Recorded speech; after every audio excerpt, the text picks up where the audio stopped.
អាញាធមមីនរួមសហការជាមួយនឹងម្ចាស់ជំនួយនៅក្នុងការត្រួតពិនិត្យនិងជួយសម្របសម្រួលទៅដល់ជនដែលមានពិការភាពតាមរយៈការស្ដារលទ្ធភាពពលកម្មកាយសម្បទាទេសនិកជននៅថ្ងៃទី9ខែមិថុនាកន្លងទៅនេះឯកឧត្តមបណ្ឌិតលីធុចទេសរដ្ឋមន្ត្រីនិងជាអនុប្រធានទី1អាញាធមីនរួមជាមួយនឹងឯកឧត្តមគីមឆាងយ៉ុងឯករដ្ឋទូតសាធារណរដ្ឋកូរ៉េប្រចាំកម្ពុជានិងលោក Enrico Gavanlia អ្នកតំណាង UNDP ប្រចាំនៅកម្ពុជាបានអញ្ជើញចុះពិនិត្យសកម្មភាពរបស់មជ្ឈមណ្ឌលស្ដារលទ្ធភាពពលកម្មកាយសម្បទាខេត្តបាត់ដំបងដែលទទួលបានការគាំទ្រក្រោមគម្រោងបោះសម្អាតមីនដើម្បីលទ្ធផលដំណាក់កាលទី4ដោយមានការឧបត្ថម្ភហិរញ្ញវត្ថុពីរាជរដ្ឋាភិបាលកម្ពុជារដ្ឋាភិបាលអូស្ត្រាលីសាធារណរដ្ឋកូរ៉េនូវែលសេឡង់លុចសម្បួរនិងអង្គការ UNDP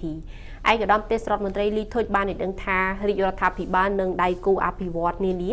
បាននឹងកំពុងរួមគ្នាលើកកម្ពស់គុណភាពជីវិតនិងកាត់បន្ថយភាពក្រីក្ររបស់ជនមានពិការភាពទាំងនៅក្នុងសហគមន៍និងតំបន់ជនបទដាច់ស្រយាលតាមរយៈការផ្តល់សេវាស្ដារលទ្ធភាពពលកម្មកាយសម្បទានិងសេវាគាំទ្រពាក់ព័ន្ធផ្សេងៗដល់ជនរងគ្រោះដោយសារមីននិងសំណល់ជាតិផ្ទុះពីសង្គ្រាមព្រមទាំងមានជនមានពិការភាពទូទៅឯកឧត្តមសង្កត់ធ្ងន់ថាសកម្មភាពមនុស្សធម៌នេះបានរួមចំណែកយ៉ាងសំខាន់នៅក្នុងការស្ដារសេចក្តីថ្លៃថ្នូរបង្កើនឱកាសរស់នៅនិងជំរុញការចូលរួមពេញលេញរបស់ជនមានពិការភាពក្នុងសង្គម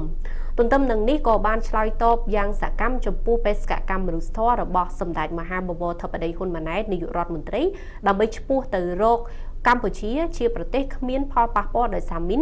និងសំណល់ជាតិផ្ទុះពីសង្គ្រាមនិងសម្រាប់បាននៅគោលការណ៍មិនទុកនរណាម្នាក់ចោលឯកឧត្តមបានដឹងថា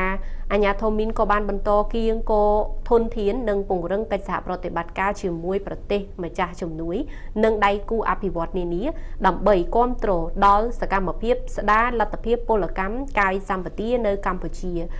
ធានាបាននៅនិរន្តរភាពនៃការផ្តល់សេវានិងការឆ្លើយតបទាន់ពេលវេលាចំពោះតម្រូវការរបស់ជនរងគ្រោះដោយសារមីនសំណល់ជាតិផ្ទុះពីសង្គ្រាមនិងជនមានពិការភាពទូទៅនៅទូទាំងប្រទេសក្នុងឱកាសនោះគណៈប្រតិភូក៏បានអញ្ជើញចុះសួរសុខទុក្ខនិងស្វែងយល់ពីស្ថានភាពជីវភាពរស់នៅរបស់ជនរងគ្រោះដោយសារមីននៅតាមគេហដ្ឋានផ្ទាល់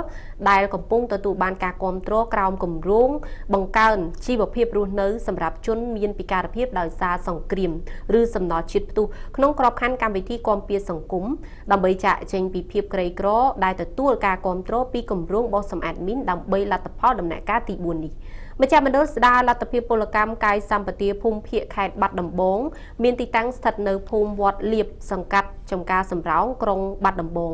មជ្ឈមណ្ឌលនេះត្រូវបានបង្កើតឡើងកាលពីឆ្នាំ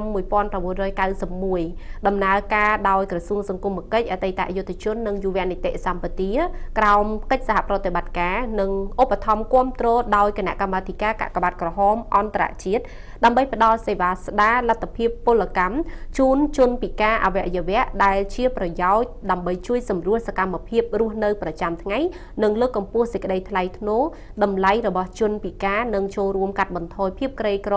របស់ជនពិការនៅក្នុងសហគមន៍មជ្ឈមណ្ឌលនេះបានផ្ដល់សេវាអវយវៈសិប្បនិម្មិតនិងរណបព្យាបាលដោយចលនារទេះរុញឧបករណ៍ជំនួយការដើរនិងទ្រទ្រង់រាងកាយផ្ដល់កន្លែងស្នាក់នៅអាហារនិងសហហុយធ្វើដំណើរជាដើមមជ្ឈមណ្ឌលមានតំបន់ប្រតិបត្តិការគ្របដណ្ដប់លើខេត្តពោធិ៍សាត់បាត់ដំបងបន្ទាយមានជ័យឧត្តរមានជ័យនិងខេត្តប៉ៃលិន